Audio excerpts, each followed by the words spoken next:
Queridos irmãos e irmãs, estamos celebrando o 4º domingo da Quaresma, chamado Domingo da Alegria. Tanto é que as cores roxas, fortes, elas dão uma aliviada, dão uma quebrada. São tons mais claros do roxo, que se aproximam à cor rósea, lembrando a proximidade daquilo que estamos preparando, que é a Páscoa do Senhor. Para você entender este domingo, é mais ou menos assim. Não é isso, você vai entender. Você tem uma piscina longa para atravessar, você não tem fôlego para chegar de um lado para o outro. Então no meio, quando aí você levanta, toma um fôlego para acabar o caminho. Esse domingo é o domingo, o 4º da Quaresma, onde nós já percorremos 3 domingos e temos mais um ainda, antes do domingo da Paixão do Senhor, domingo de Ramos e da Paixão do Senhor.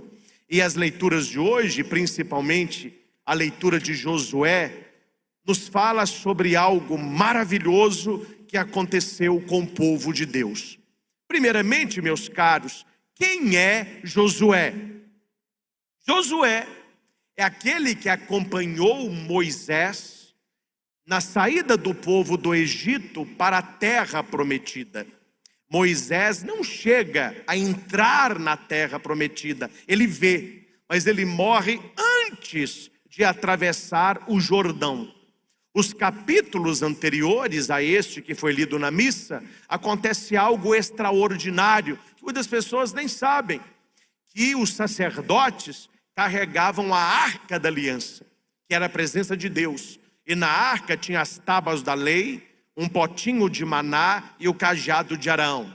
E quando a arca, para entrar em Canaã, que era a terra prometida, eles tinham que atravessar o rio Jordão. E Deus deu uma palavra para Josué, que quando os sacerdotes que estivessem com a arca colocassem o pé no Jordão, o Jordão cessaria. E isso aconteceu. Quando os sacerdotes colocaram o pé no Jordão, se formou uma barreira de água e o rio parou. E o povo passou a pé enxuto. As pessoas conhecem muito a travessia do Mar Vermelho, mas agora nós temos a travessia do Jordão. É a última travessia para chegar à terra onde corre leite e mel. E Deus disse para Josué: mantenha a arca parada aí. Enquanto a arca estiver parada aí, o rio esperará. E o povo todo passou.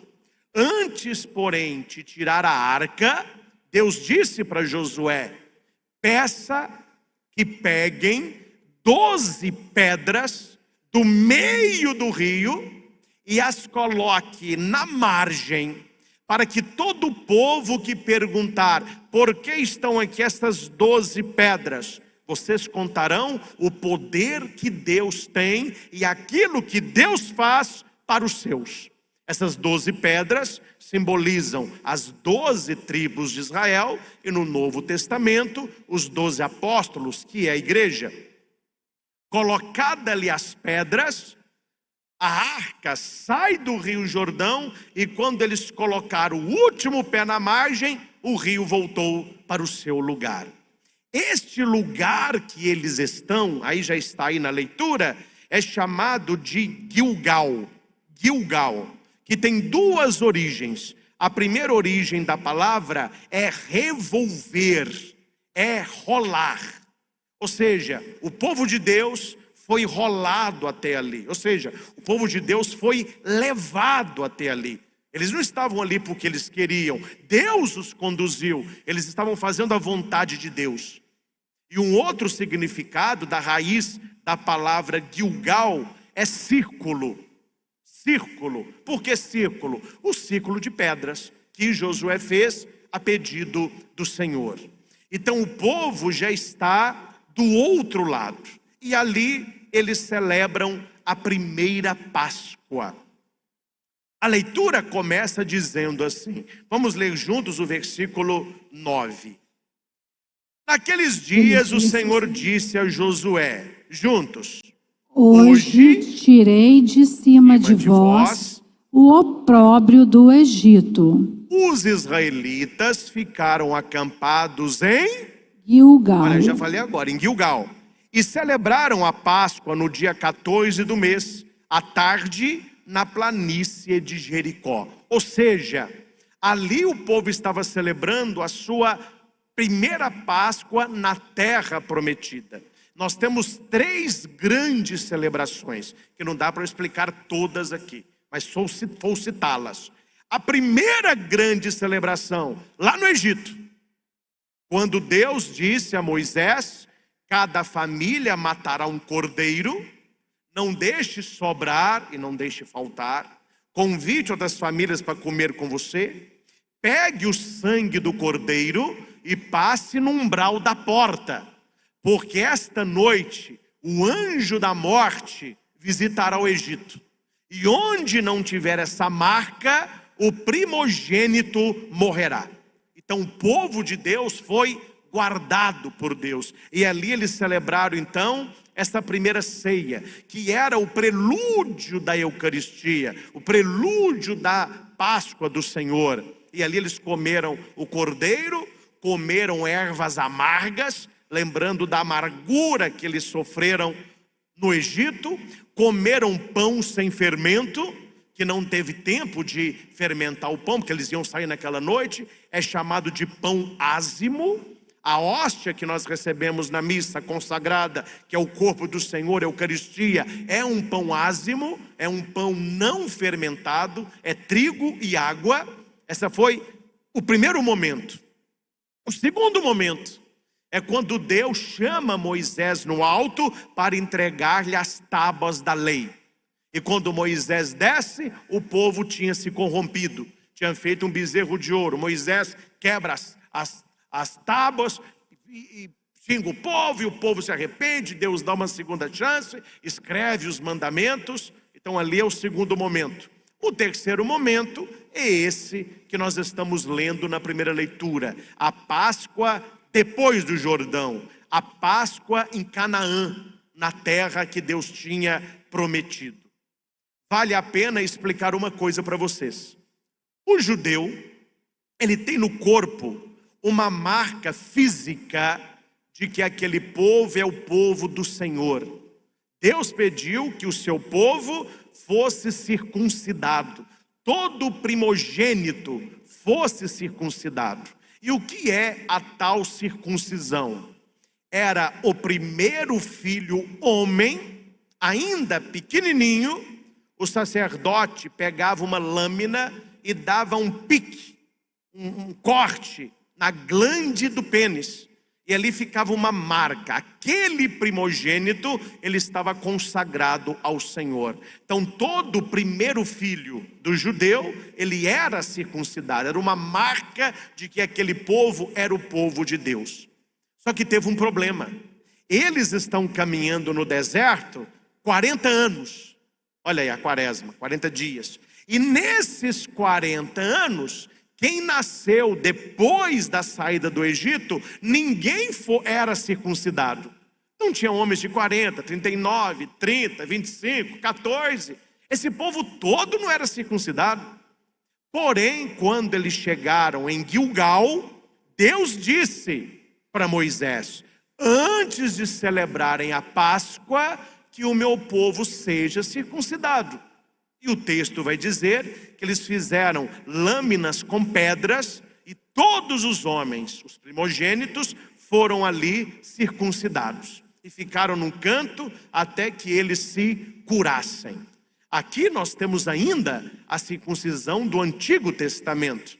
Mas Jesus vai dizer, os profetas vão dizer depois, que Deus não quer mais uma circuncisão da carne, mas uma circuncisão do coração, que nós chamamos de conversão. O que era a circuncisão para o judeu? Um sinal de Deus naquele povo. Para nós é a conversão, é uma volta ao Senhor, é circuncidar o coração, as atitudes.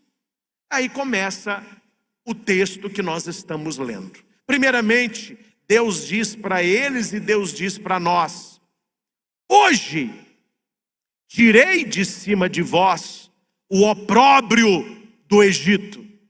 O que é opróbrio? Opróbrio é vergonha. humilhação, degradação. E o que é Egito? É aquilo que antes nos escravizava, era aquilo que antes nos prendia. E toda vez que a Bíblia diz hoje, é hoje, não é naquele tempo. Deus está falando para você e para mim, hoje eu quero tirar da sua vida o seu opróbrio, ou seja, a sua vergonha, o seu remorso. Ah, Padre, se arrependimento matasse. Tem gente que diz isso. Deus quer tirar isso do nosso coração. Ele faz novas todas as coisas. Você não é museu para viver de passado. Quantas pessoas não são felizes? Quantas pessoas não experimentam o amor de Deus? Quantas pessoas ainda não voltaram a Jesus porque estão agarradas no Egito? E olha que para tirar o povo do Egito foi fácil, mas para tirar o Egito do povo não foi mole. Demorou 40 anos. É a mesma coisa que a gente brinca assim, tal pessoa saiu da roça, mas a roça não saiu dele. Tem um médico em Belo Horizonte, diretor de um dos grandes hospitais lá. Quando ele sai com os amigos, ele come com o dedo, ele conta piadinha, de vez em quando ele fala um ai. O pessoal fala com ele, ei, ai, hein? Você saiu da roça, mas a roça não saiu de você, hein? É a origem dele. E quantas vezes na nossa história, aquilo que é ruim, aquilo que é negativo, aquilo que é sofrimento, aquilo que é trauma, nós ficamos carregando vida fora. A gente não consegue largar lá no Egito aquilo que é do Egito. E ficamos com saudade de coisas que não existem mais. Nós não precisamos ter vergonha de Deus. Nós não precisamos ter receio de chegarmos a Deus. Ele tirou do povo dele, de nós, o opróbrio do Egito, ou seja, a vergonha daquilo que antes nos prendia. Há uma oração muito bonita que diz mais ou menos assim: Senhor, eu ainda não sou quem devo ser, mas te dou graças que hoje não sou mais quem fui um dia. Ou seja, a pessoa está melhorando. Ela olha para trás, ela vê que ela está numa caminhada de conversão, uma caminhada para Deus. Então Deus, Ele quer tirar do nosso coração toda esta vergonha da nossa vida passada, porque Ele faz novas todas as coisas. É por isso que a segunda leitura vai dizer, se alguém está em Cristo, é uma nova criatura, o mundo velho desapareceu, tudo agora é novo. Vamos ler comigo, segunda leitura, São Paulo aos Coríntios, capítulo 5, o versículo 17. Marque isso na sua Bíblia. Carta de São Paulo aos Coríntios, segundo Coríntios 5, 17. Vamos ler juntos. Se alguém está em Cristo, o mundo velho desapareceu, tudo agora é novo. Gente, não há como você ser de Cristo e ter uma vida velha ao mesmo tempo. Nós escutamos a parábola do filho pródigo. Quando aquele rapaz cai em si, e ele vê que perdeu a casa do pai, o amor do pai, o pão do pai, que simboliza a Eucaristia, ele diz, vou voltar, pequei contra Deus, pequei contra meu pai, não sou digno de ser chamado seu filho. E olha o que a palavra diz, o pai o esperava de longe, e aquele filho volta. Agora, meus irmãos, por favor, você não acredita que aquele filho voltou e levou os porcos com ele, né? O que o meu filho está... Ah, não, pai, eu voltei porque eu trouxe os porcos comigo. Não, ele largou os porcos, ele largou o chiqueiro, ele largou a vergonha, ele largou o passado. E quando ele chega perto do pai, o que o pai disse para ele simbolicamente? Meu filho, é daqui para frente.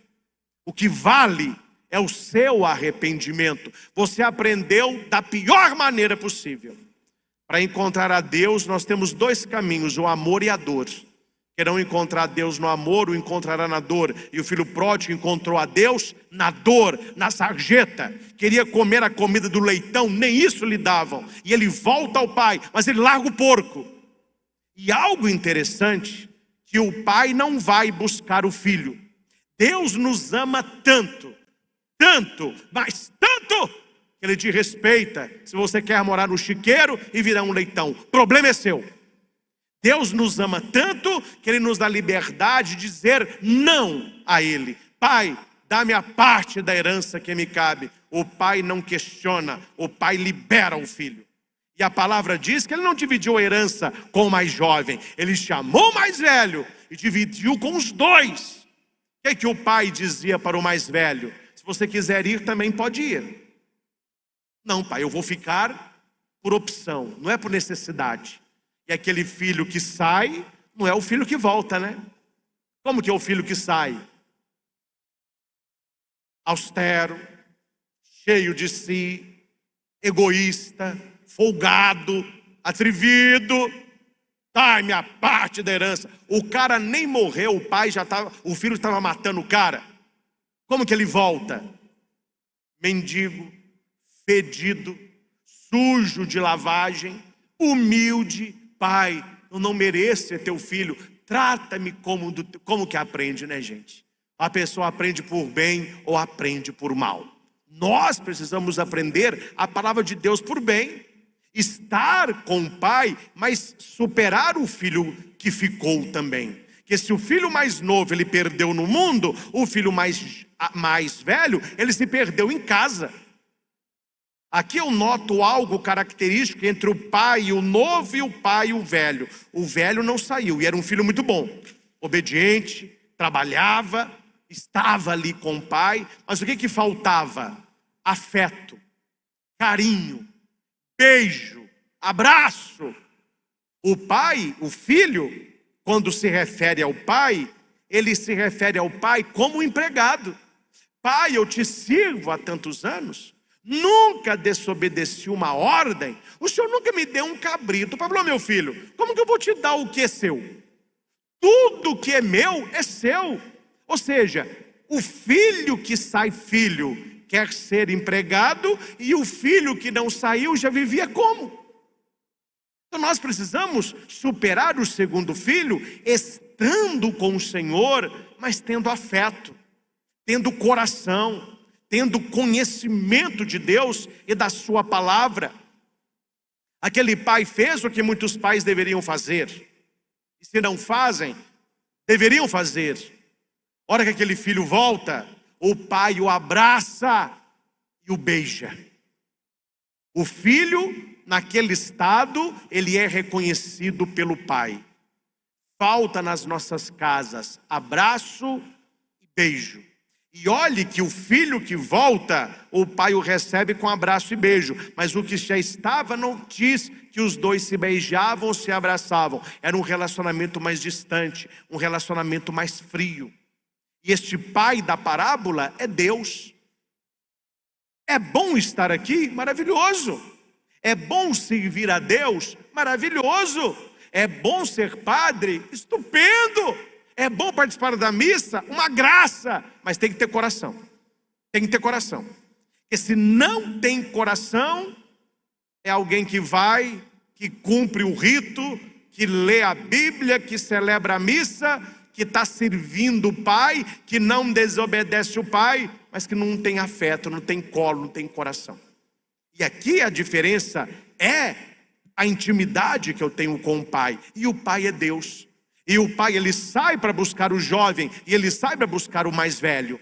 O mais jovem, quando ele voltava, túnica, anel, sandália, vida nova. O velho, quando ele não quer entrar para a festa, o pai também sai para buscá-lo. E como ele buscou o mais jovem, buscou o mais velho, ele busca cada um de nós. Ele busca você, ele busca mim. Resta-nos ir a ele. Resta-nos voltar a ele. Resta-nos estar com ele. É por isso que hoje ele tira de cima de nós o opróbrio, a vergonha daquilo que não éramos, daquilo que fizemos e daquilo que não nos tornamos. Eis que eu faço novas todas as coisas. Não lembrei dos vossos pecados, não olhai para o vosso passado, não contemplai coisas antigas. Deus está fazendo coisas novas na sua vida. Acaso não vedes? Ele faz correr um rio no deserto. Ele faz plantações no ermo.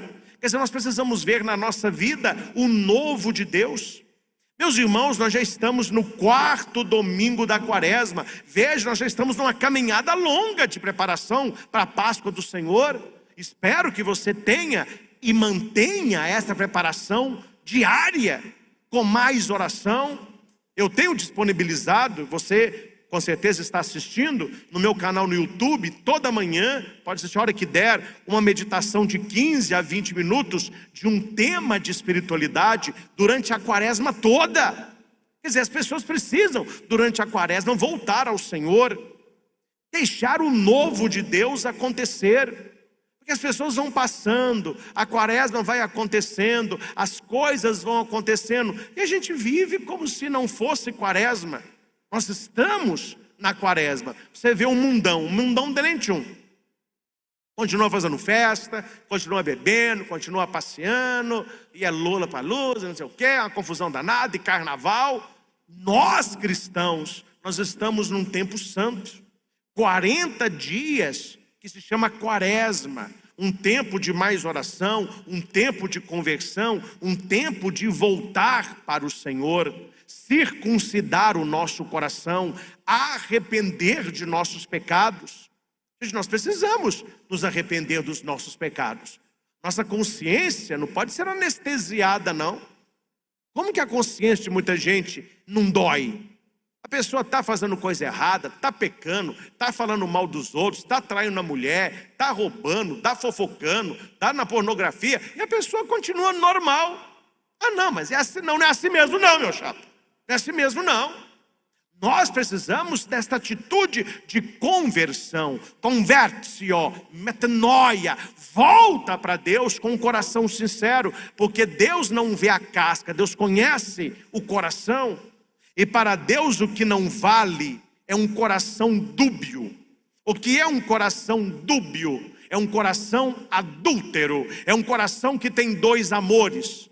E aqui para nós, quem tem 2 amores não amará nenhum dos 2. E se a pessoa precisou de um segundo, nunca amou o primeiro. Então Deus não gosta de dividir o seu povo. Deus não gosta de nos dividir com as idolatrias do mundo. Tanto que ele vai dizer para Moisés que aquele povo deveria ser o seu povo e que ele deveria ser o seu Deus. E ele vai dizer na boca de Ezequiel: eu sou um Deus ciumento. O nosso Deus tem ciúme de nós. O nosso Deus nos quer dele, todo dele, só dele, para ele. Buscando amar a Deus para salvar as nossas almas. Jesus disse: o que adianta o homem ganhar o mundo inteiro? Não vou falar nome de ninguém não.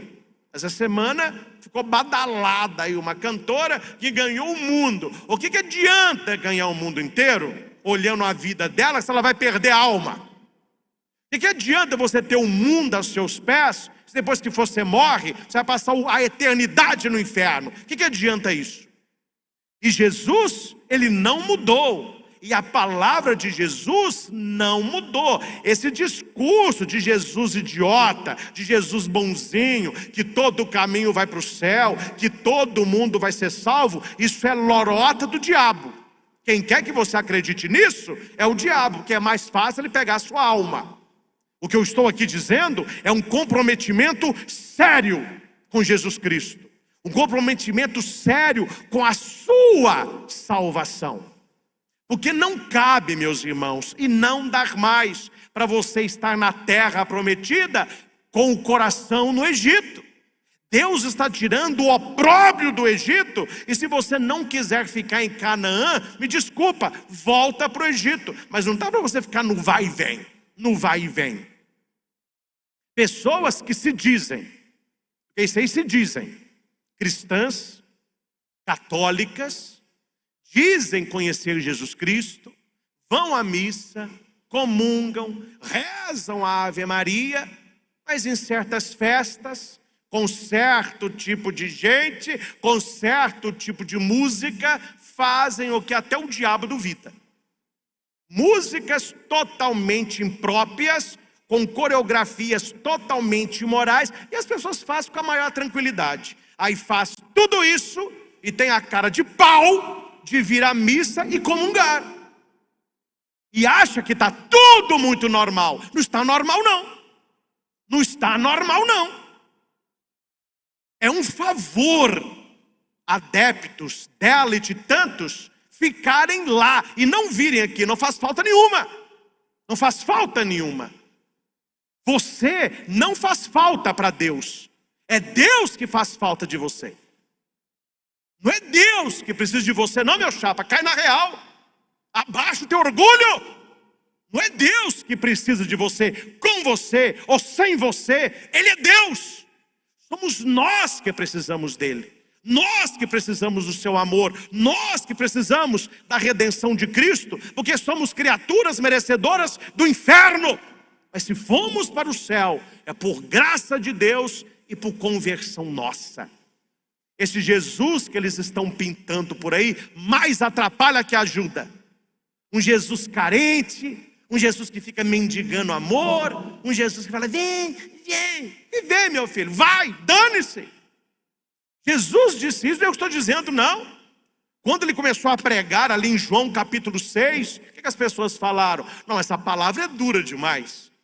Mas Jesus está pegando pesado hoje, o padre está pegando pesado hoje, essa palavra é dura demais, quem pode escutá-la? Eles começaram a ir embora.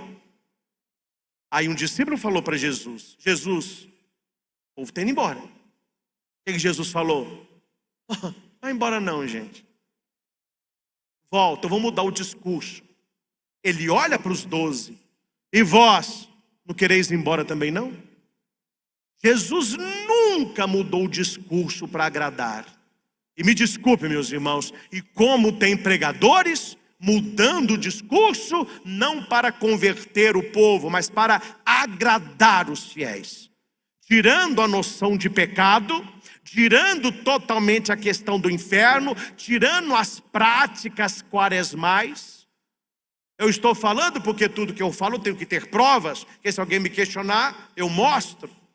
Livros da quaresma produzidos por certas editoras católicas, dizendo por A mais B que não é necessário jejum, tirando o jejum, não é necessário abstinência, uma confissão rasa.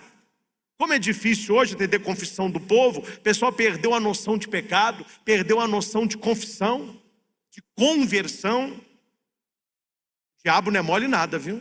Santo Afonso de Ligório vai dizer que o nosso medo deveria ser de perder a alma, e a nossa alegria de confessar os pecados e receber o perdão. Olha como que o mundo está vivendo, gente. Estou só fazendo você pensar. A pessoa, ela tem alegria de pecar, mas quando ela resolve confessar, o coração dispara, a perna treme, aí eu tenho medo, padre, aí eu acho que eu não vou não, ai meu Deus. São Afonso vai dizer assim, peraí, o diabo inverteu a coisa?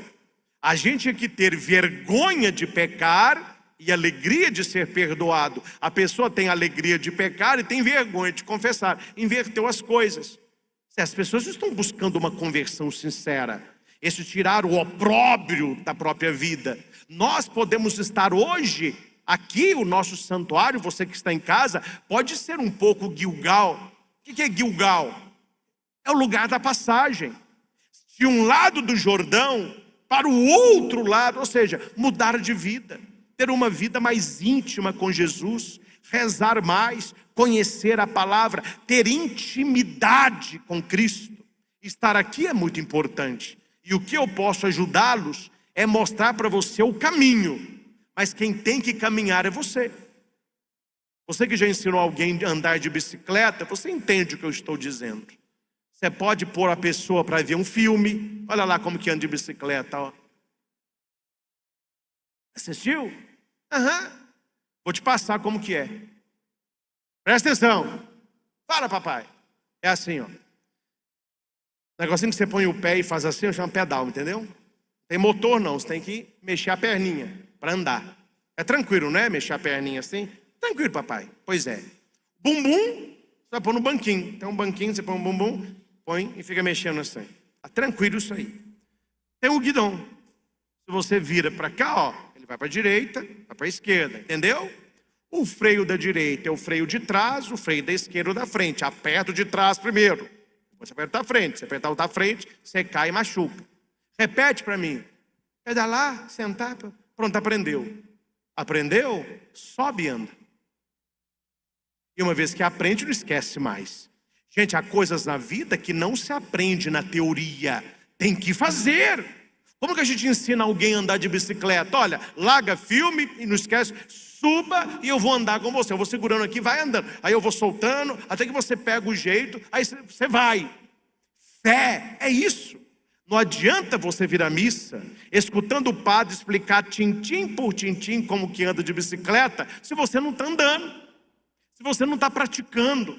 Porque a instrução, ela se torna vida na prática, senão ela é só conhecimento.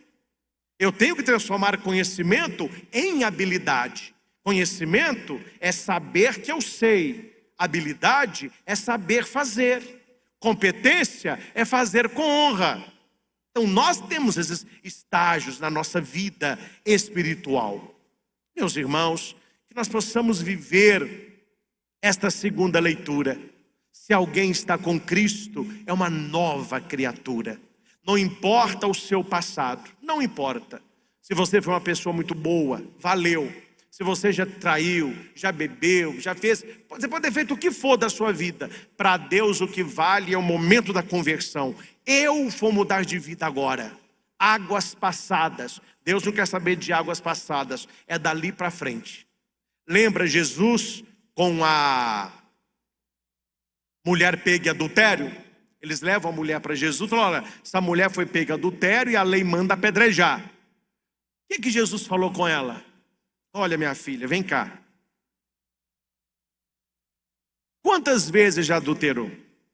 É com o mesmo, é com o outro? Foi aqui, foi lá, começou. Jesus está perguntando de passado da mulher.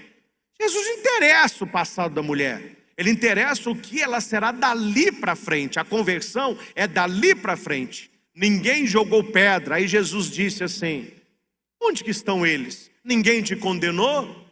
Ninguém, Jesus. Eu também não te condeno. Vai em paz e não peques mais. Ou seja, você estava pecando sim. Adultério é pecado. Você estava errada. Mas não vamos lembrar daquilo que já foi. Seja uma mulher nova daqui para frente. Daqui para frente, não peques mais. E a mulher recebeu o perdão e mudou de vida. E começou a seguir o Senhor.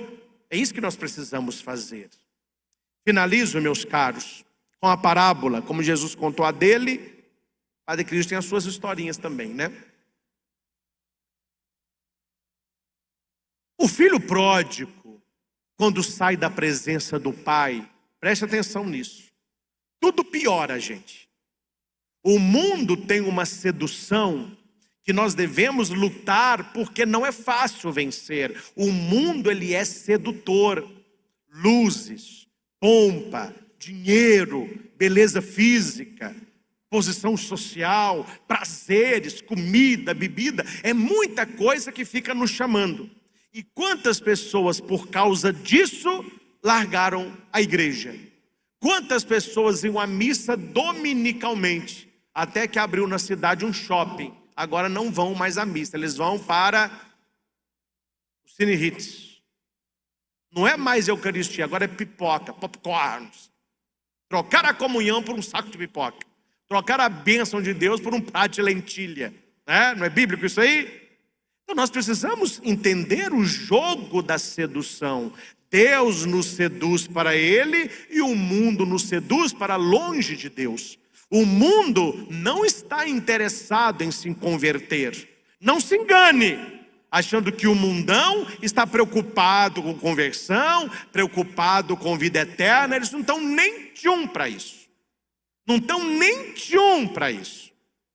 Sem dizer o nome de A ou de B, você vê a vida de certas pessoas badaladas Elas têm a vida na glória terrena. Não estão nem com morte, com vida eterna, com condenação. Isso aí passa longe. O negócio é gozar aqui. O negócio é alegria aqui. É o máximo de prazer aqui. O máximo de prazer no menor espaço de tempo possível.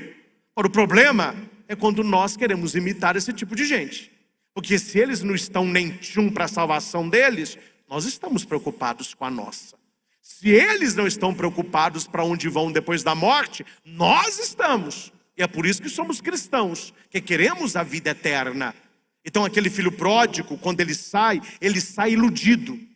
Falsas companhias, prostitutas, amigos, bebida. O cara era o centro daquele bar perto da casa do cara que ele saiu para gastar o dinheiro. O cara estava podendo. Ele chegou e falou: ó, traz para mim 3 garrafas de champanhe mais cara aí. Não é para trazer despistado, não. Você vai, leva ela para o fundo do salão, põe na champanhe um palitinho que fica soltando chaminha, acende lá, vem desfilando, o pessoal olhar e falar: não, esse cara tem dinheiro, viu? Para onde que essa champanhe vai? E entregaram para o cara. Ele se sentiu, ele era o cara. Não basta beber, ele tem que mostrar. Só que tem um problema. Tem um problema, gente, que as pessoas não entenderam ainda. A sedução nos atrai. Quando ela nos pega, ela tira tudo de nós e ela acaba. A sedução e o pecado têm data de validade. O que não tem data de validade? O céu, porque é eterno. Pecado tem. Aí aquele jovem achou que aquilo ali era vida, e ele foi gastando, e beija um, e pega outro, e tome com um, e pega... Acabou tudo. Quando acabou o prestígio dele, onde estavam os amigos? Onde estão as mulheres? Onde está a pompa? Perdeu tudo. E longe de Deus, meu caro, é uma cacetada atrás da outra. Se o negócio dá ruim, vai ficar pior. Hora que ele perde o dinheiro todo, vem na região uma fome. As pessoas começam a passar fome.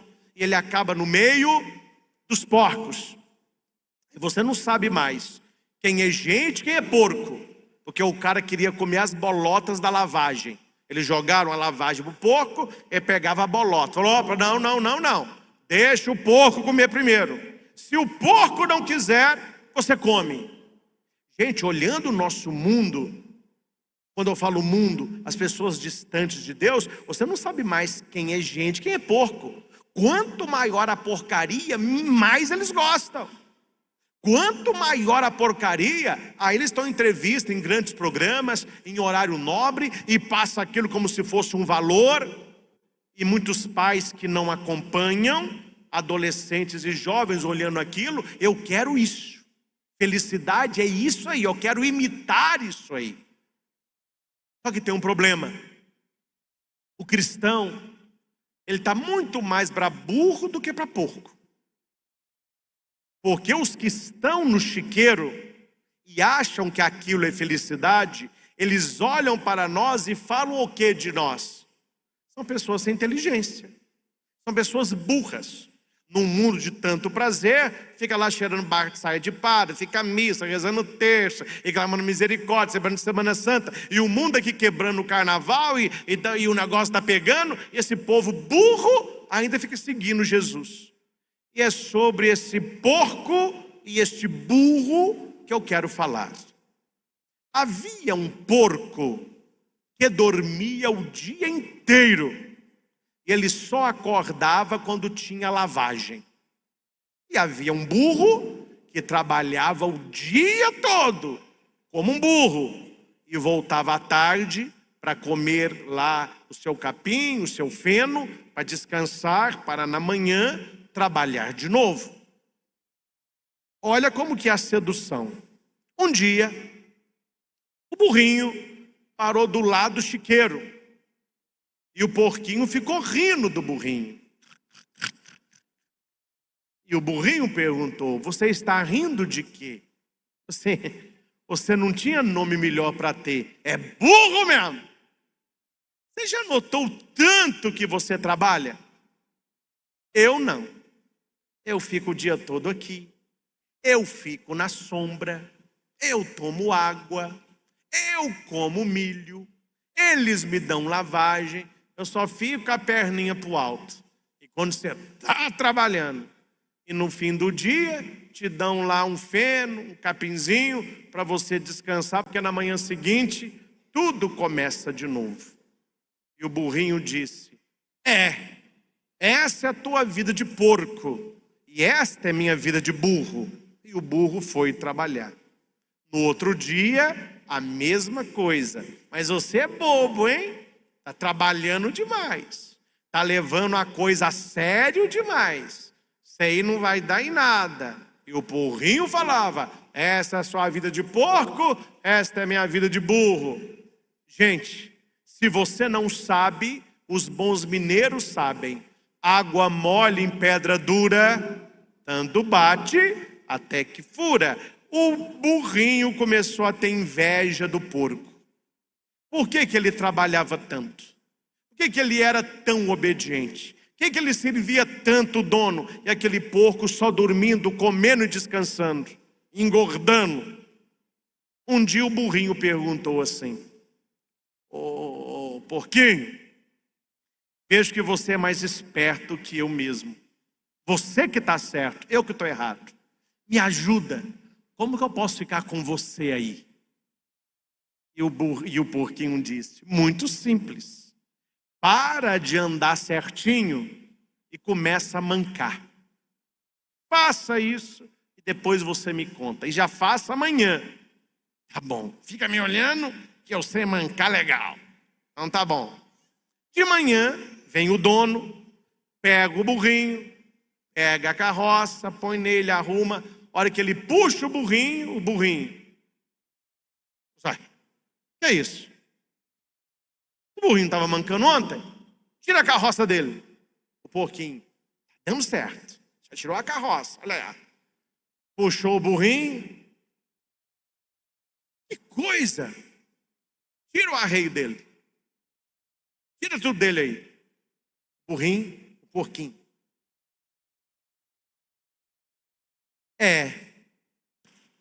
Tá mancando mesmo, meu chapa. Hoje você não vai trabalhar. Você ganhou, burrinho, um dia de folga. Vou colocar você aqui ao lado do leitão. Vou te dar hoje mais água. Vou te dar mais comida. Fica o dia todo descansando aí. O burrinho entra, deita, toma água, fica comendo. E falou com o porquinho assim, isso é que é vida. Isso é que é vida. E o porquinho disse, faça isso todo dia. Todo dia manque. Você ficará aqui comigo para sempre. Para sempre. O homem, como não podia trabalhar, voltou para casa. E a mulher disse, ô Zé, o que aconteceu? Você saiu agora? Falou, olha Maria, o burro está mancando. Hoje não tem como trabalhar não. Dei folga pro bicho. Coloquei do lado do porco, coloquei muita água, muita comida e sombra. Vamos dar um dia de folga. Amanhã talvez o burro melhore. E a mulher respondeu, homem de Deus, Deus não faz nada errado não. Há muito tempo que eu estou querendo fazer uma feijoada e não tem dia. Vamos aproveitar que o burro tirou folga e vamos matar o porco. Vamos convidar os vizinhos, vamos fazer uma festança. Meu filho, e só viu o cara descendo com a faca e o leitão berrando. E o burrinho no outro dia, mas levantou numa energia, nunca mais o burro mancou, pensando, olha que o próximo pode ser eu. Meus irmãos, o que a história está nos ensinando? Leia a Bíblia e veja na Bíblia quem é porco e quem é burro. Na Bíblia, o porco é aquele que é um animal imundo. Para o judeu, o porco é o mais baixo animal da escala evolutiva. Quando Jesus tira os demônios daquele homem que tinha uma legião, a legião vai para onde? Para os porcos, e os porcos caem no mar e morrem todos. Mas olhe para o burrinho. Quando Nossa Senhora fugiu com São José, fugiu em cima de quê? De um burrinho. Quando Jesus nasceu, Qual um dos animais que está lá no nosso presépio que ficou respirando para aquecer Jesus? Um burrinho. Quando Jesus entrou em Jerusalém e todos gritavam, Hosana ao filho de Davi, ele estava em cima de quê? De um burrinho. Qual é a lição? É muito melhor ser burro para Deus do que porco para o mundo. Não tenha importância se o mundo nos acha burros. Se o mundo acha que o cristão não tem inteligência porque tem fé. Para o cristão, ele vai rir por último. Alegrai-vos no Senhor. É muito melhor ser um burro para Deus do que um porco para o mundo. No final você verá, nós estamos certos. A vida é difícil, seguir Jesus é difícil, o sacrifício é difícil, não seria sacrifício. Seguir a palavra não é mole, mas nós temos essa experiência. Queremos estar disponíveis para o Senhor. Disponíveis para Jesus. E outra, trabalhando para Jesus sem ilusão de grandeza. Cuidado, porque Jesus disse isso. Eu me preocupo muito com isso. Como pregador, viajo bastante, eu me preocupo muito com uma frase de Jesus. Cuidado quando todos os elogiam e vos aplaudem. É assim que eles tratavam os falsos profetas. Alegrai-vos e exultai quando vos perseguirem, falarem mal de vós e contestarem a tua fala, porque era assim que eles tratavam os profetas de verdade. Então nós não estamos para agradar, nós não estamos para criar público, nós estamos para levar uma palavra de Jesus. Então não fique iludido que a glória é nossa, porque tem muito burrinho que fica iludido, acha que é ele, aí tudo não funciona mais. O burrinho que entrou, com essa que eu termino, o burrinho que entrou com Jesus em Jerusalém, Jesus subiu no burrinho, o burrinho foi andando, e ele viu o pessoal balançando o ramo, colocando tapete para ele, batendo palma, fazendo carinho, dando água. Ele falou assim, nossa, eu estou demais, estou demais. Aí ele volta e encontra com a mãe dele. Falou assim, ô mãe, você não acredita não, eu estou arrebentando. Eu estou estourando a boca do balão. Ai meu filho, o que é? Não sei o que é não. Eu só sei que eu entrei em Jerusalém, o trem parou para mim. Colocaram tapetes, balançaram ramos, fizeram carinho, me deram água, tudo parou. E o povo gritando, bem-vindo, Hosana, eu estou demais. Oi filho, mas agora é pop? Tô achando mãe, tô achando. Vamos lá ver. Amanhã nós vamos, mãe. No outro dia, o burrinho entra no mesmo lugar, dando um de bonitão, o pessoal deu um tapa no burrinho, chicotado. Jesus burro está aqui, jogou água dele, falou, povo ingrato, ontem me ama, hoje me odeiam. A fama é assim. A fama é assim. Um dia amado, o outro odiado. Coitadinho do burrinho. Ilusão, gente. Tudo isso é ilusão. Passam os aplausos, passam as vaias, passa o mundo e o que permanece? Os que são de Deus. Não se esqueça. Deus tirou da nossa vida o opróbrio do Egito. A vergonha do nosso passado não existe mais. Nós estamos com Cristo. E quem com Cristo está, é uma nova criatura. Amém? Vamos ficar de pé um minutinho? Aproveitando o ensejo aqui da pregação, levante a mão para mim. Quais as famílias que participam desta missa aqui? Quem tem aí, marido e mulher estão juntos? Onde tem? Tá bom. Onde tem marido, mulher e filhos? Ótimo. Então, todos podem fazer, mas principalmente o pai, a mãe e os filhos. Vocês vão repetir agora o que o pai do filho pródigo fez quando o filho voltou. O pai abraçou o filho e o beijou e disse o tanto que ele era importante para o seu pai. Então você que está aí em família, aproveita agora, dá um abração na sua família, dá um abraço nos seus filhos, dá um beijo nos seus filhos e diga para eles o tanto que eles são importantes para você. Como pai do filho pródigo, isso faz toda a diferença na vida da família. Se você está perto também de pessoas queridas, pode abraçar, pode dar um beijinho no rosto, namorado, namorada, fala, olha, você é muito importante para mim. foi a dor de Nossa Senhora, né? A parábola do filho pródigo é um pouquinho a dor de Nossa Senhora. Maria ficou 3 dias sem ver o menino Jesus. Imagina você que é pai e mãe, seu menino com 12 anos, ele sai da escola sexta e você só vai encontrá-lo no final da segunda. Imagina o coração dessa mãe. Onde que ele está? 3 dias. Está morto, está vivo, está com fome, está dormindo. Maria passou isso. Então isso que vocês fizeram, a gente tem que fazer mais, viu? E só um puxãozinho de orelha carinhosamente nos adolescentes e nos filhos. Eu já vi muito filho que a mãe é muito carinhosa e o filho fica. Eu já vi. A mãe beija. Não, mas que preguiça. O pai abraça. Ô pai, me solta. Pagar mico não, meus colegas ali. Sai daí, me solta. É, meu filho. Você vai ter muita saudade deste abraço, deste beijo, deste cheiro, o dia que faltar. Então aproveitem quando você tem. Não é só os pais abraçarem e beijar os filhos. É os filhos também abraçarem e beijarem os pais. Então nós vivemos agora os pais e as mães abraçando os filhos. Agora é o contrário. O filho agora abraça a mãe, abraça o pai, dá uma bitoca na bochecha da mãe. Falou, mamãe, eu te amo tanto. Ô papai, tá demais. Vamos fazer isso nas nossas famílias. É sinal de reconciliação, é sinal de início de caminhada.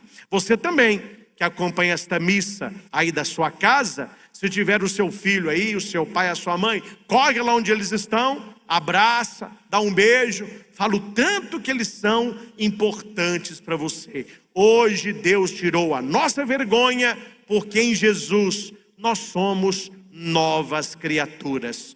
Que assim seja. Amém. Amém.